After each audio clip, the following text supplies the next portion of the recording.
Tonight at 9, crime crackdown. One man in custody after allegedly ramming an ATV into a D.C. cop.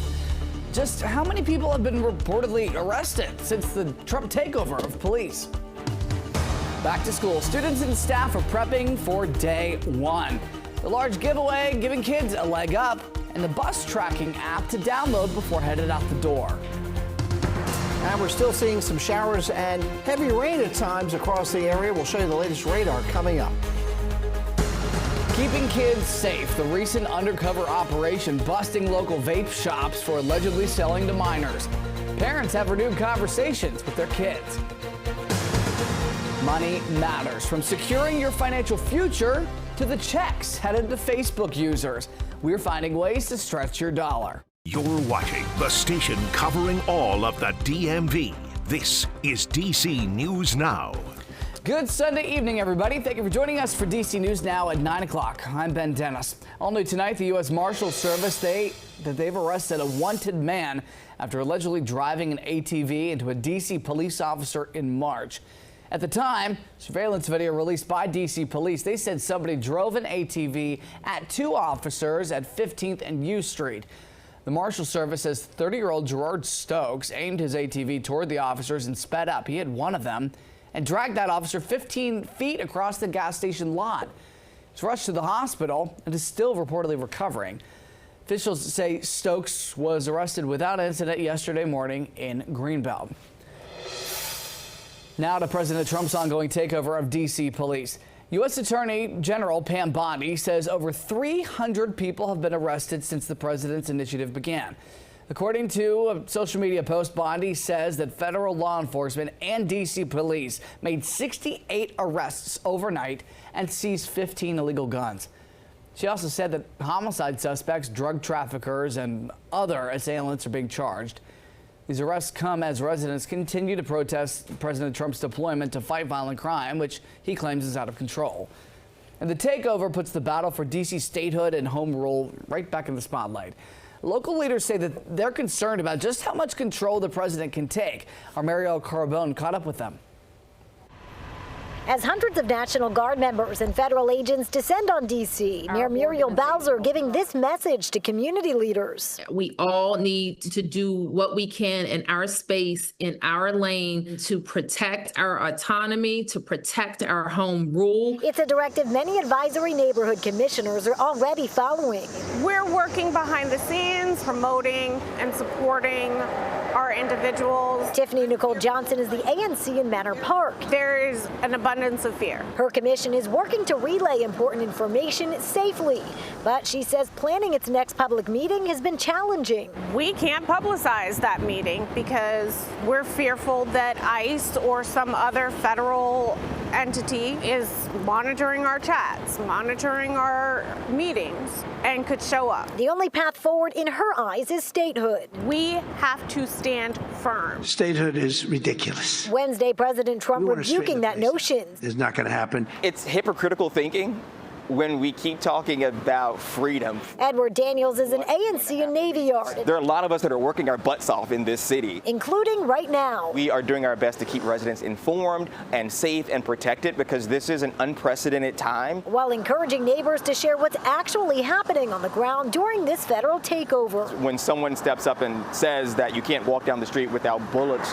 flying at you, people are going to believe that, unfortunately, and that's not the case of what's happening in our city.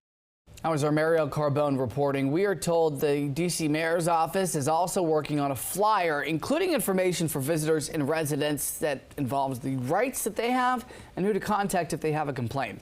You can see our full coverage of President Trump's takeover of D.C. police at DCNewsNow.com. You'll find many reactions to the White House actions, what D.C. families can expect and still question, plus a breakdown of violent crime statistics. 9:40 weather now with meteorologist Scott Sumner. Scott, we had a severe thunderstorm warning earlier in effect. Bring us up to speed what we're looking at with the radar. Yeah, I don't think we're going to see too much of anything now severe-wise, but we still have rain out there. This is down in St. Mary's County. So Adelina and Oakville, Loveville, Burnt Mills, Dinard, and Leonardtown. Being impacted with some showers here, and if it hasn't gotten to you yet, if you're in Cal Acres or Lexington Park, it will be in your backyard within the next 20 to 30 minutes. Again, just from rain, nothing significant, nothing severe. We do have also, as we pan further to the west and inland, here's Orange and Orange County, seeing some thunder and lightning down there and some pretty intense rains, but needless to say, this is also moving too. So we pan up and you can see, well, outside of the southern portion of our viewing area, we don't have much in play. This is what it looked like over the last 3 to 4 hours. You see that line of storms develop, move through D.C. around 6:30, 7 o'clock, and then has now passed and moved down to southern Maryland at this point in time. We have marine warnings out for parts of the Chesapeake, but that's about the extent of it as we speak. And our future radar continues to pull all this activity further south over the next 2 hours. So by 11 o'clock, we will not be seeing anything in the DMV. Tomorrow's forecast, well, we have a much cooler day on tap. We've got highs up around 80 degrees, but a lot of places will stay in the 70s across the area, and we'll have an opportunity of seeing a few passing showers. We'll break down tomorrow's forecast and beyond with a full 7-day coming up in just a bit. Ben? All right, Scott, thanks. New tonight, we have learned that a man was found shot dead in Prince George's County in broad daylight this afternoon and just over the D.C. border in Northeast. Police say the shooting happened around 12:30 on New Hampshire Avenue. The man was found there with a gunshot wound and later died at the hospital. His identity has not been released by Prince George's County Police. A man from Waldorf is facing several charges after he allegedly shot at another driver during a road rage incident last month. 36-year-old Robert Sims was arrested after allegedly firing those shots, and apparently from a motorcycle toward a driver who was stopped at a red light. Happened at Billingsley and Middletown roads on July the 10th. Bullets apparently shattered the window of the victim's car. They were left with minor injuries. Investigators say the two had just been involved in a road rage incident minutes before. Police say Sims was previously barred from having a gun from a past conviction. He's being held without bond. Developing now, one of your top stories, an undercover operation in Northern Virginia allegedly found a dozen vape shops in Loudoun County selling to young people illegally. Our Max Marcilla shares more about the police work and kitchen table conversations that one mom says families should have. A dozen vape shops are facing some trouble in Northern Virginia. An undercover operation by deputies in Loudoun County finding that 12 of the 31 investigated sold vape products to people under 21.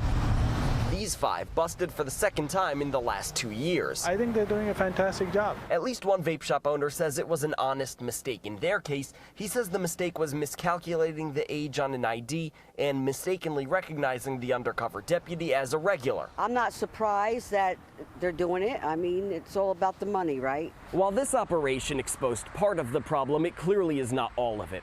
A survey last year of Loudoun County youth found that 18% say it's easy to get their hands on vape. 17% say it's easy to get their hands on drugs. And while some of that is happening at these vape stores, at least one person says the majority of it is happening at schools. They're still growing. Their brain is still developing. The hope for this Ashburn mother is the latest busts will create more conversations at the dinner table. The good news, the number of kids who say vapes are easy to get has dropped over the last 2 years. The hope from the county sheriff is penalties will change behaviors at these shops. The first offense, $500 for the business, $100 for the employee. The second time is a $2,500 fine for the business and the chance they lose their license. It's unclear if any of these 5 have lost their licenses, but all were open and making sales on Tuesday. I would agree partly that enforcement helpful, but at the same time it's also parents' responsibility as well. In Loudoun County, Max Marcilla, DC News Now. Our thanks to Max. In our schools, public school students are headed back to class tomorrow in Fairfax County, Alexandria, and Prince William County, officially starting the 2025-26 school year. Students in Prince William County will see a brand new bus routing system when they head back.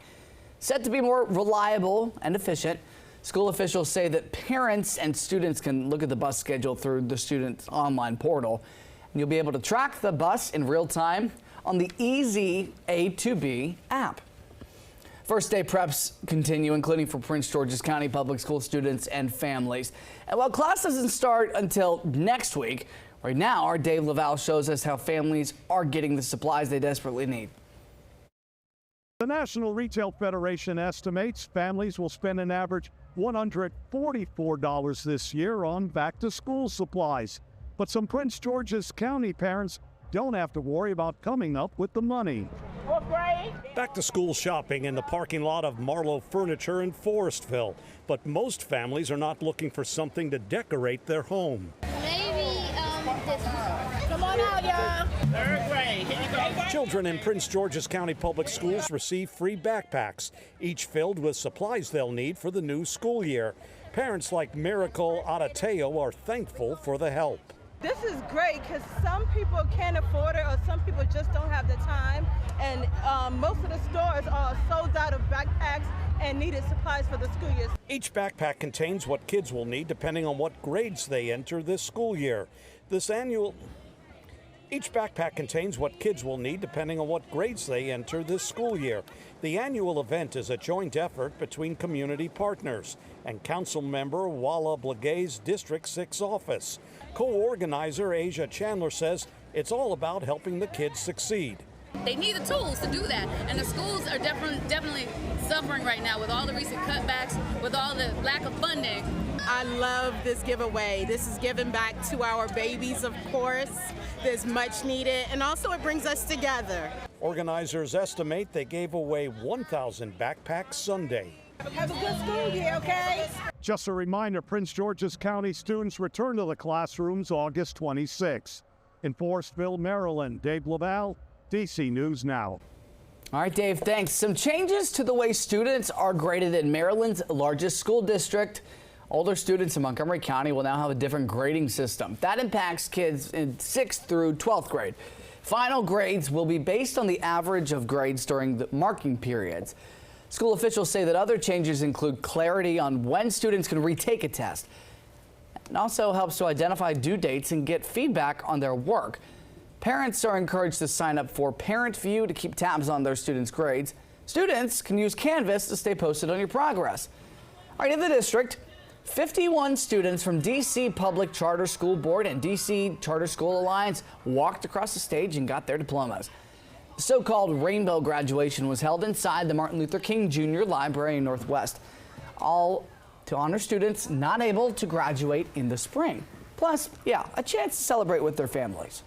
Well, I'm so excited. I've been waiting to apply to cosmetology school so that I can further open my business. Honestly, it's like the best feeling. To anybody out there, I really want to tell you, if you feel like giving up, please don't ever give up, because it's always light on the other side. I'm so proud to be the state superintendent for a group of students who show this kind of fortitude and recognize the importance of education.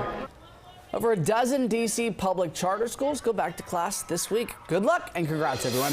Coming up, we are stretching your dollar by helping you level up your career through internships.